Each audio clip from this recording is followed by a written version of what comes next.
Last few days we talk about motion along one dimension, two dimension, and today we going to talk about motion in circular orbitals.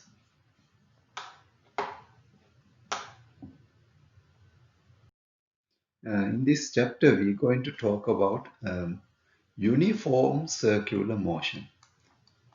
Because this is a simplified case. Uniform circular motion is motion of an object traveling at a constant speed. For example, if this airplane rotate around this orbital with a constant speed, it is speed we maintain at a constant. It's not going to change. If it is 100 miles per hour, its every point along this orbital, its speed is 100 miles per hour.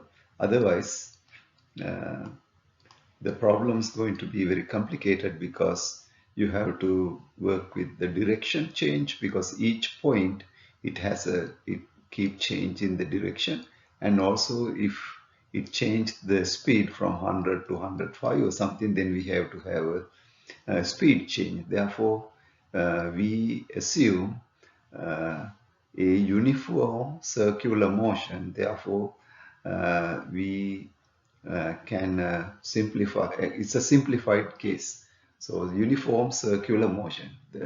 The speed is a constant. So, we know speed along a straight line or two-dimensional line. We can calculate speed using distance traveled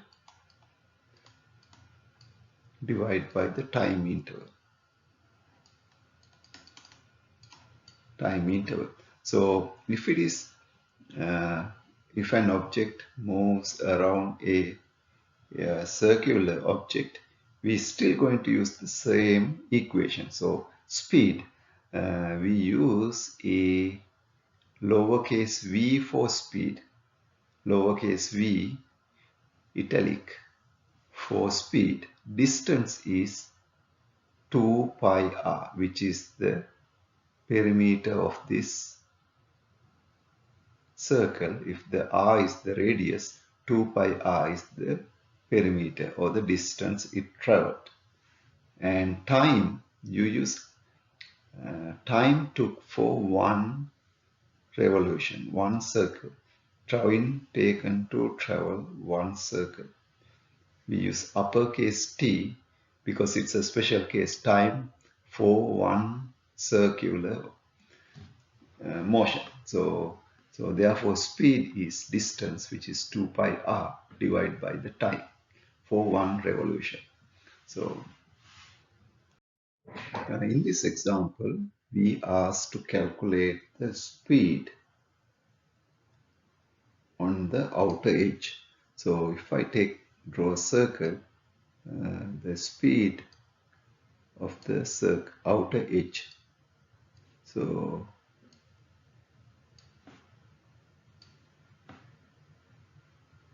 radius is 0.29 meters. So the equation we're going to use is speed is 2 pi r over t. So from this 830 revolutions per minute, we can calculate t. So for 1 minute, divide by 830.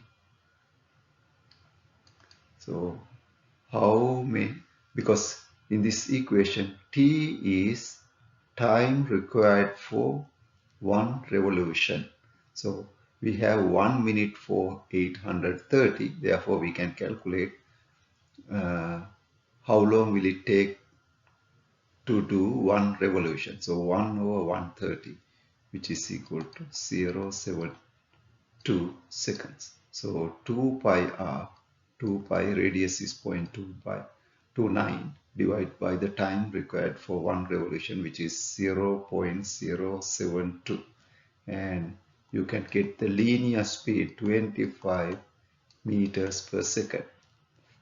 Okay, so in this rotational motion, I didn't talk about velocity. Velocity has a particular distance. Velocity has a distance or magnitude.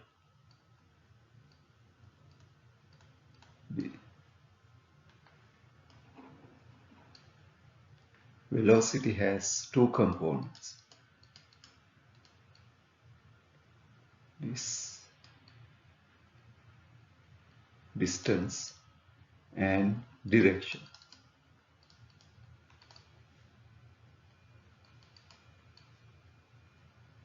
So velocity has to have a particular magnitude and a direction. Circular objects, orbitals, even though the speed is a constant, 100, 100, 100. So speed is, we don't have a direction, therefore we say speed at a given point. It's a constant value, that's a uniform speed, but it doesn't have a velocity because each point, its direction is different. So these velocities are different. Even though the magnitude is same, the direction is different. So velocity is a combination of a distance or the magnitude, speed and a direction. So even though the magnitude is same, you have different directions. Therefore, velocity vectors are different. Therefore, we cannot talk about velocities along circular orbitals. Therefore, we go with speed.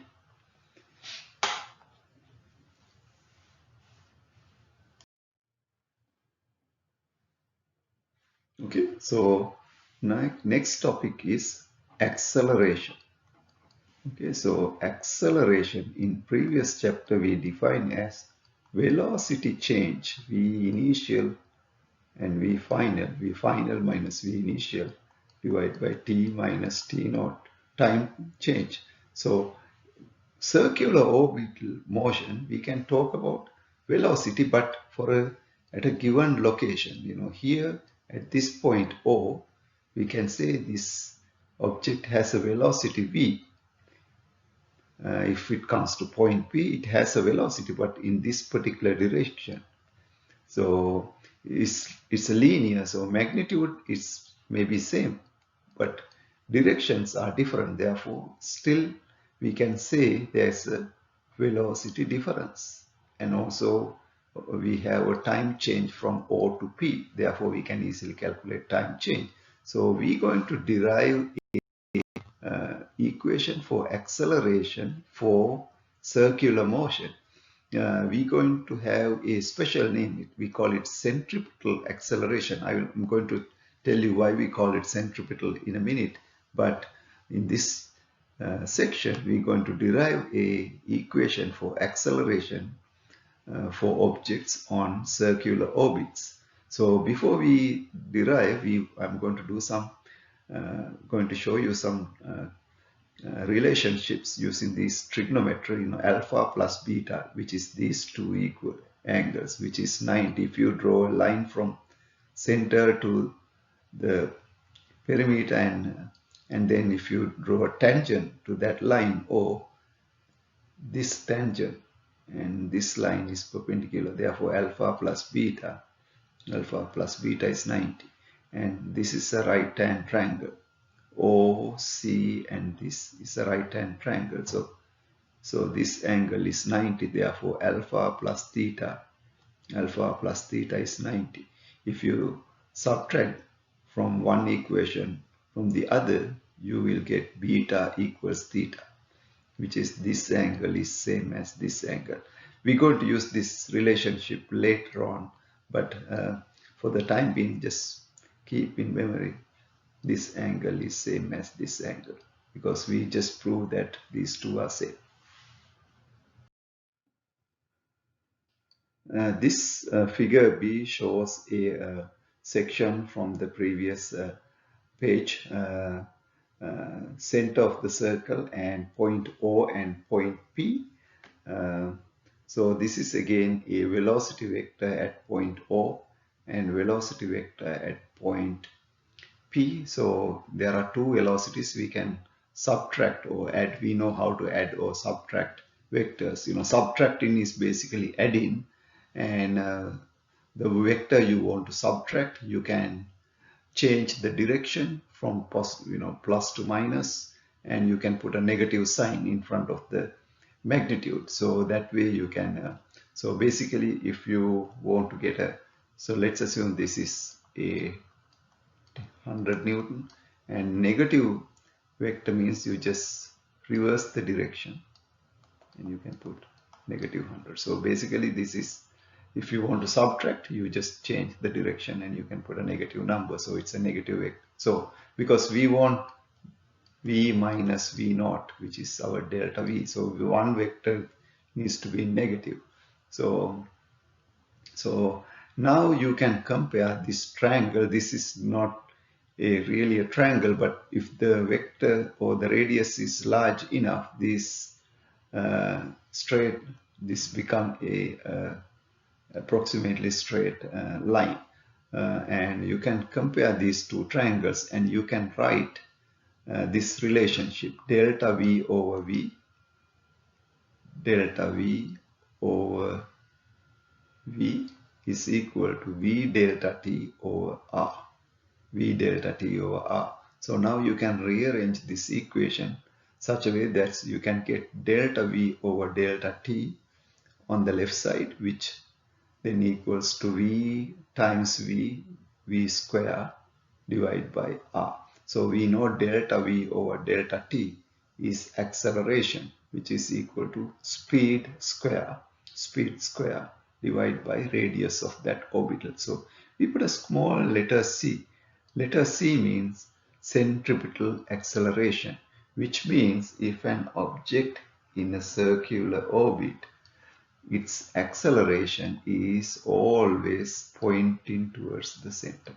So if you want to calculate the acceleration at a given point, if you know the speed and if you know the radius, v square over r gives acceleration, which is this equation.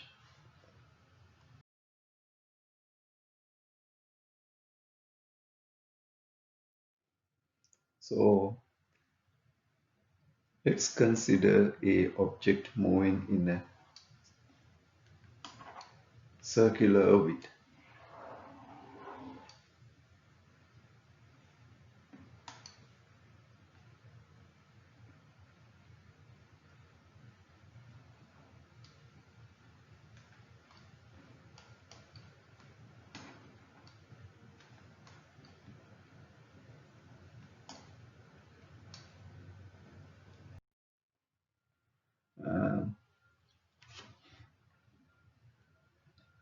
Contains turns with radii 33 meters and 24 meters. So 33 and 24. Find the centripetal acceleration. So centripetal acceleration is, if you know the speed, 34 meters per second square over r, 33 meters. Here AC is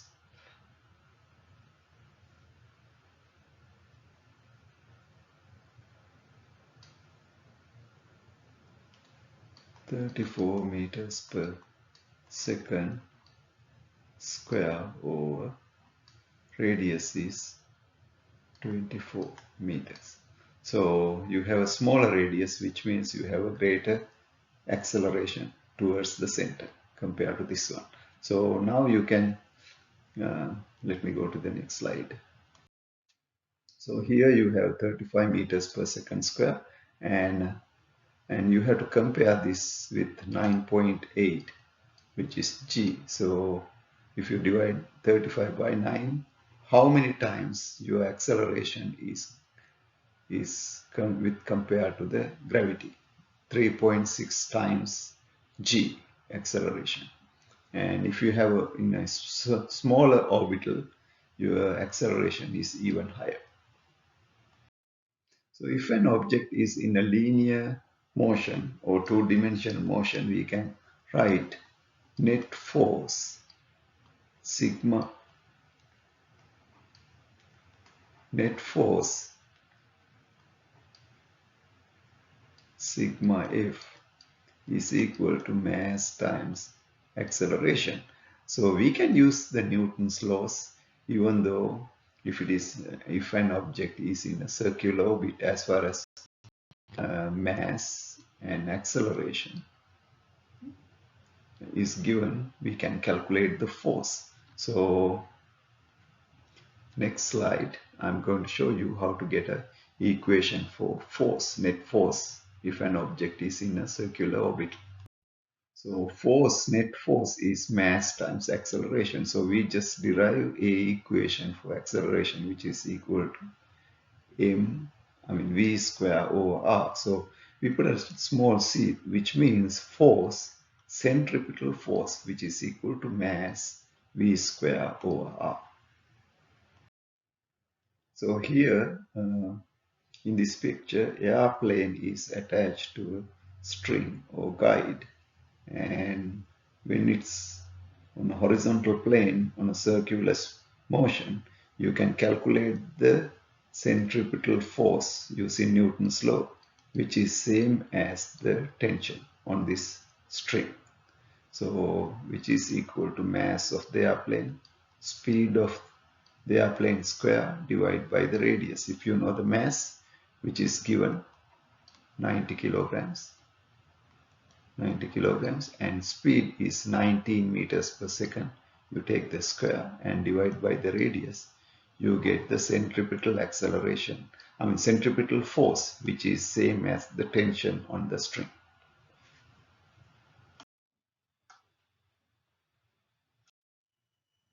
This vehicle can stay on this circular orbit.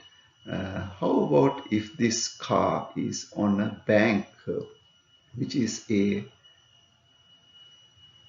has a, now this car is on a certain angle to the vertical axis. Now we know it has a weight and also normal force to that bank, Fn. Because of this normal force, we have a component towards the orbit, and this normal force contributes to the centripetal force.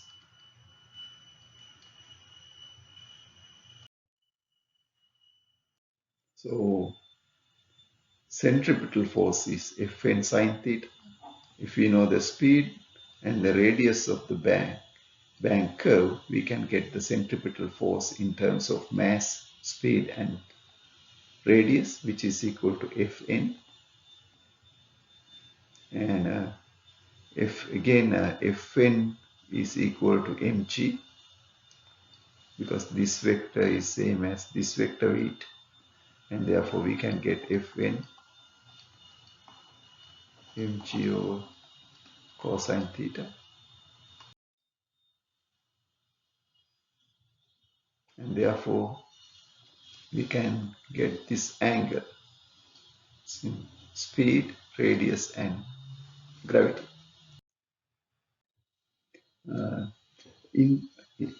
We talk about if there are two objects, in this case satellite and Earth, if they are close, there are interactions or forces between objects if they are close, and that force is given by Newton's law of universal gravitation.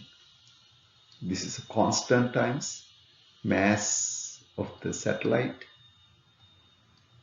mass of the Earth, mass of the satellite, mass of the Earth, and the radius of Earth, you use uppercase E, radius of Earth square. And also we learn if something is on a circular orbit, because of that speed, there is a centripetal force which is equal to mass of the satellite, the object it runs around the Earth, speed square divided by radius of Earth square. So this is one equation. This is the second equation. So this force is same as this force. This is the force between two objects, attractive force between Earth and the satellite, and also the centripetal force if towards the Earth. So these two are identical, therefore this side is equal to this side. So from this we can calculate, in order to keep this satellite in Earth's orbit, what is the minimum velocity this satellite needs to maintain. So we learned two equations. For force, G, mass of satellite, mass of Earth over radius of Earth square, which is equal to mass of satellite, speed of satellite square divided by radius of Earth, or radius of the orbit in this case. So, and if you solve this equation for V, we get V square there. We can cancel some of the terms. Mass cancel. Radius cancel with radius square. So V square is equal to G mass of Earth divided by radius. Mass of Earth divided by radius. Since this is square, if you want to get V, we can take the square root. So therefore speed this satellite needs to maintain in order to keep in orbital is given by this equation.